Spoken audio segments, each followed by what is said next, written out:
What's going on, world? Hope everyone's having a good one. I'm going to switch gears up a little bit because it's dawned on me earlier this week that, back in 2017, 18, 19, 20, when I do these videos for the Facebook side, I will also post them up on the YouTube side. Those who don't know, I do have a YouTube channel dedicated to all things sports. It is called Sports America. If you want to subscribe to it, I will put the link underneath this video sometime later today or probably tomorrow. We'll see. That way you can subscribe. Because I thought about it and I realized I'm going to start uploading on that channel again. You'll still get these videos on Facebook, but they're going to be a little different. One thing is going to change is that you will no longer be seeing my face in these videos that I tend to upload to the YouTube side, due to the fact that every video I done for Sports America does not show my face. Don't ask why. That's not important. It's about the message, not the image. All right, now let's get into it right quick. This Sunday, the Denver Broncos will be hosting the Green Bay Packers. This is going to be an interesting bout.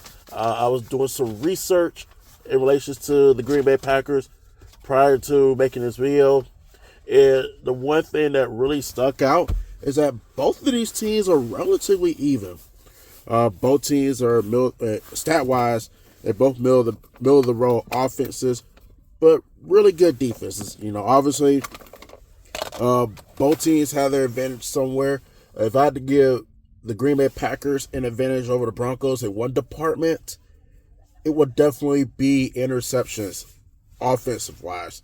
I saw that the Green Bay Packers have only thrown 4 interceptions all season, so it goes to show that Jordan Love is being really careful on where he throws the ball, so which is good. You definitely want a quarterback who's very careful with the ball, who's very alert where his receivers at or his running backs and they need to come out the backfield, and just keeping the ball in his possession, So that is definitely one advantage. Obviously, our advantage is getting to the quarterback. I did look at another stats, whereas Jordan Love has been sacked 18 times, which, I guess compared to most is not really high. But also look at Bo Nix. He's only been sacked 16 times, so so obviously I'm kind of seeing a situation where Jordan Love is going to make it really challenging for our defense to get to him. That's not to say we can't get to him, but it is to say that we're really going to have to work extremely hard to put pressure on him. I feel like our team is capable of doing so. I think the one thing I did not look up thoroughly was how many sacks the Packers have.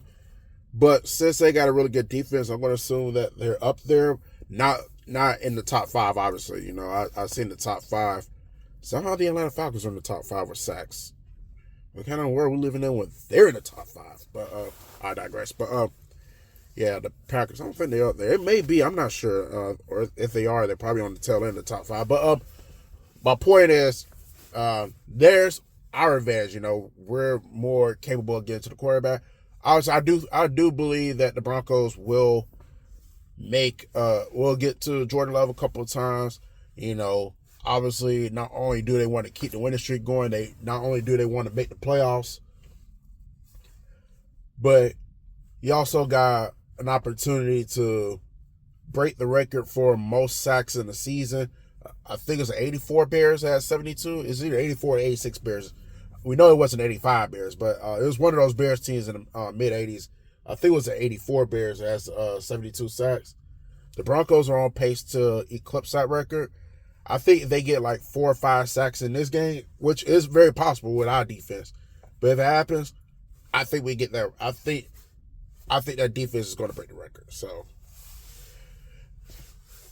now, my thing is, if one thing I'm just going to be curious about, can we get some turnovers on defense?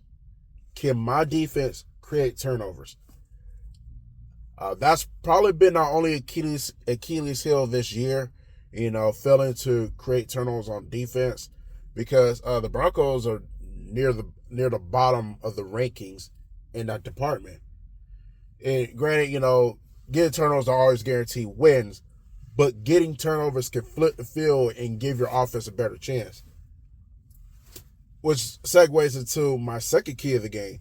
If our defense can create turnovers, especially deep in the Packers' territory, the offense must take advantage of it. Because there's been a couple of times where, defense gets a turnover or special teams creates a turnover, gets the ball back to our offense. Our offense stalls and has to settle for a field goal. Got to find a way to punch it in the end zone. We got to.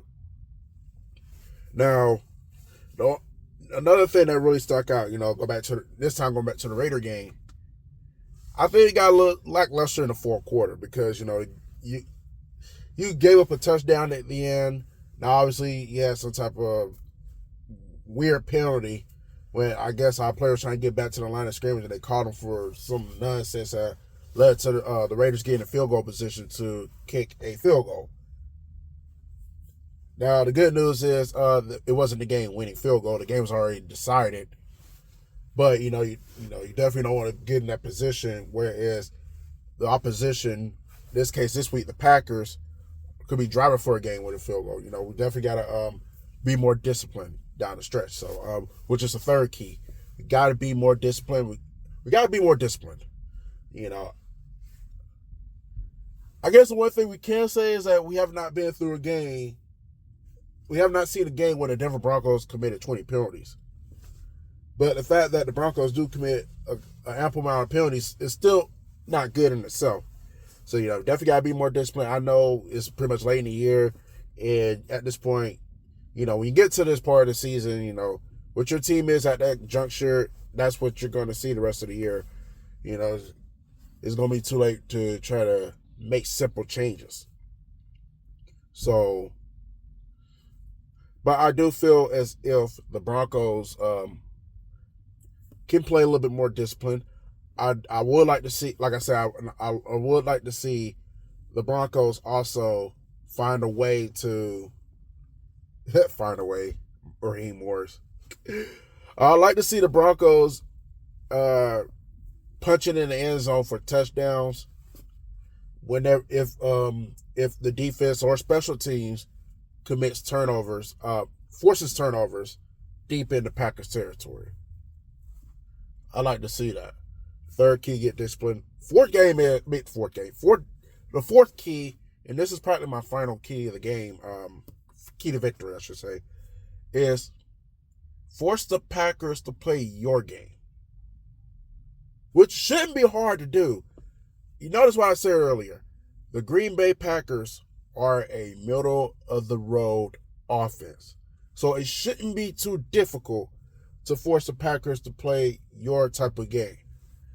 But also, one thing I am aware of is that the Green Bay Packers, you catch them on the wrong day, they're liable to score 30 or more points. I don't think the Packers are going to score 30 or more points for the Broncos. I'll be damned if that happens.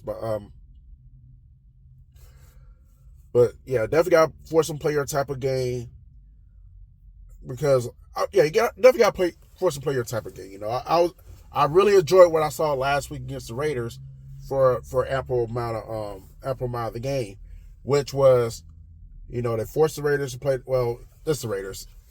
They can't even play our type of game, much less play better in our game. But the one thing that really stuck out to me in that Raider game, which I hope to continue to see this pattern going to this Packer game, is long drives. Keep the ball in your possession. Don't mess around and go too fast and not do anything with it. If you sustain long drives, you keep Jordan Love and company on the bench. And also at the same time, you're giving our defense ample amount of rest, which by the time they get back on the field, they already made to make plays. I don't really see our defense really giving up too many big plays. If they do, it probably like one or two. But as far as like any game changing plays, I don't expect that to happen. So yeah, that was my key. You already know my first key. It never has changed for years. It's going to be that way forever. Shorten the field, flip. Oh, not short. Yeah, shorten the field, but also flip the field too. So that's why I always preach that said thing as my first key to victory, which we need to see more of anyway. Like I said, near the bottom of the total poll with that. So that's not a good sign. Second key to victory: discipline. Discipline. Third key is second key was if our defense and special teams forces turnovers on the Packers deep in the Packers territory, take advantage of it and score touchdowns. Don't stall and settle for field goals. Third key to victory was the discipline part, and the fourth key is force the Packers to play your game. I don't think, like I said, even though these teams are damn near mirror image, the Broncos do have the better defense, and they're more likely to get to the quarterback. The only advantage I would give the Packers is they're more likely to force turnovers. So predominantly, I think this game favors the Broncos. So force the Packers to play your game. Keep their offense on the sideline. I think you got a strong chance. And also, I didn't really look up everything. The one thing that did kind of stuck out to me, which brings me to this point because I've been hearing stuff about this from Bronco fans all week. I didn't get a chance to look up the over under. Whatever it is, I'll probably take the under. I don't really expect a lot of score in this game. If I'm being straight up with y'all, but so I'm gonna say it's probably in the 40s somewhere, the over under. But what I was going to say is that right now, as I'm making this video, before I hit record on this video, the one thing that stuck out is that the Denver Broncos are 2.5 point underdogs. So, and the FPI is giving the Packers a 53% chance to win this game. So the FPI is pretty much even with this matchup. So, with that being said, me personally, I'm cool with it. I'm cool with the FPI giving the Packers the slightly better chance. I'm cool with the Broncos being underdogs because it makes these type of wins much better when they happen. It's not the first time the Broncos have been underdogs as the team with the better record, and it probably won't be the last. So it also tells me that, which I already know, hear from prognosticators and outsiders, is that there's still some doubt in this Denver Broncos team. There's not many people who feel like this Broncos team is for real. Everybody's entitled to their own opinion. I'm not gonna get up here and be like, oh, F your team because you think no. If the Broncos are the better team, they're gonna go out there and win this game. It's just that simple.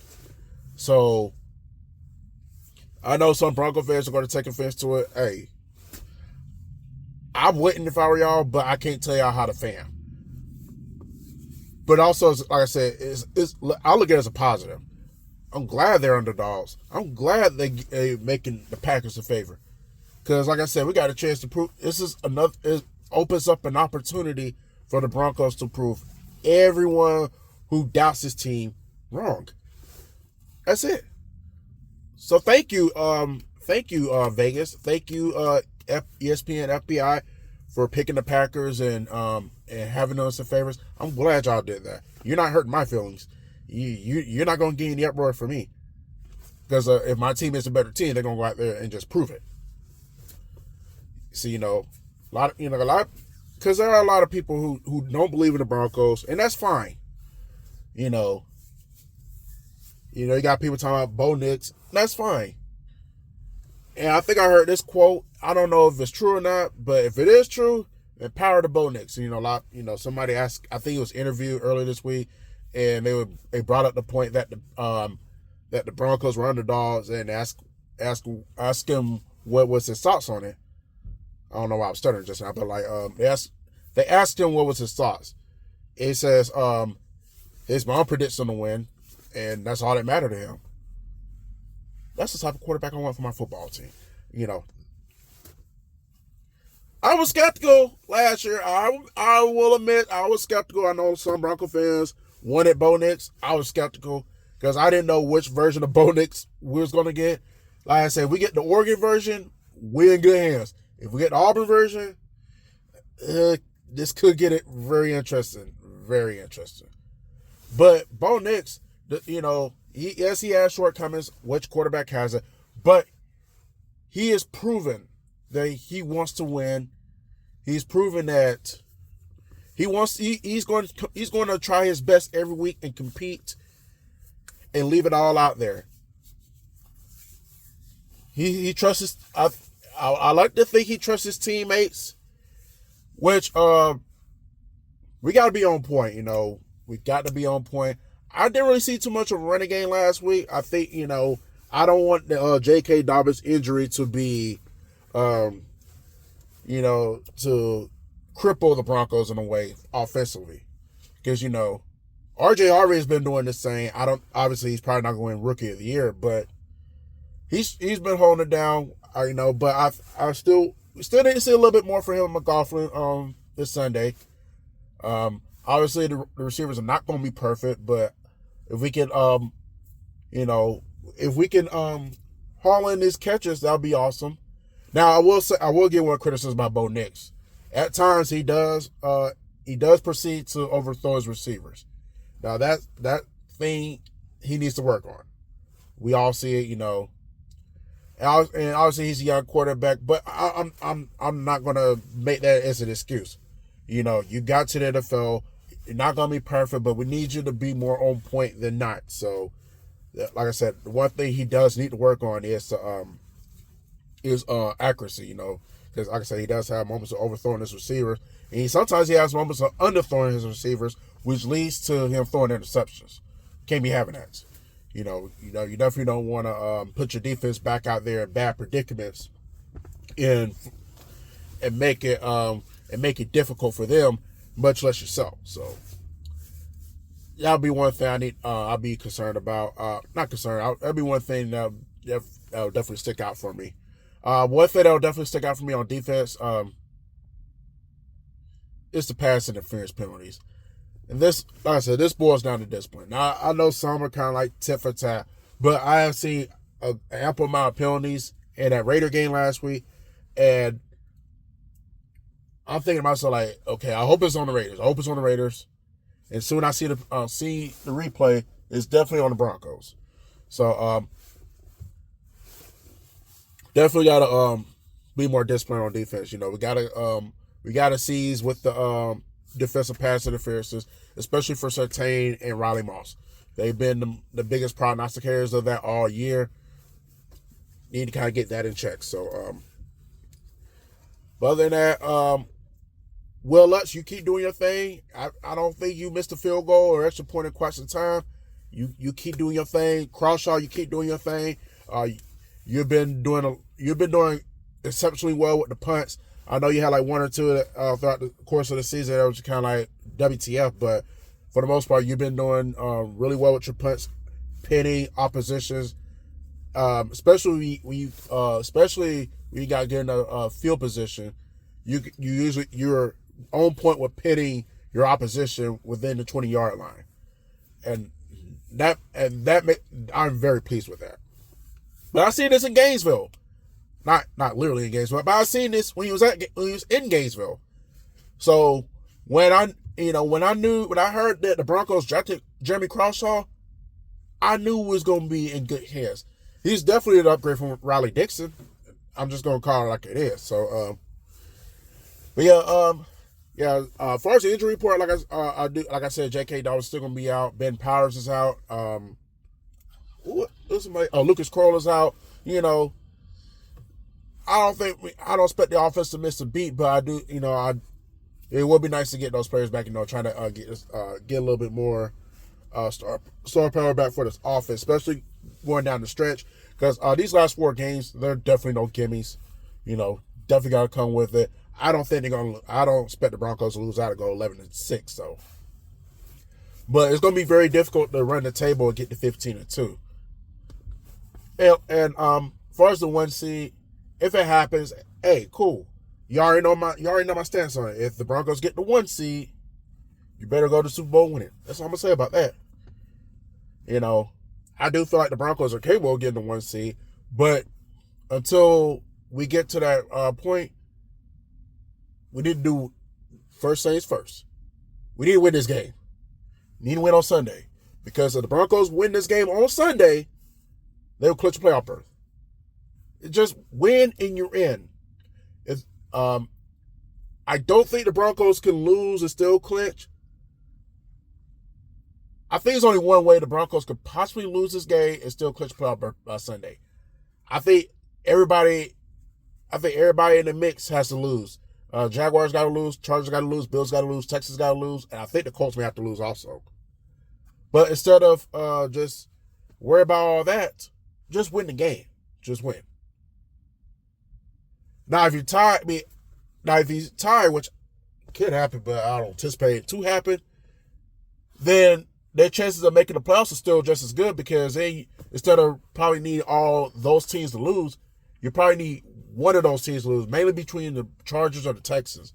You probably need one of those teams to lose if the Broncos were to tie. And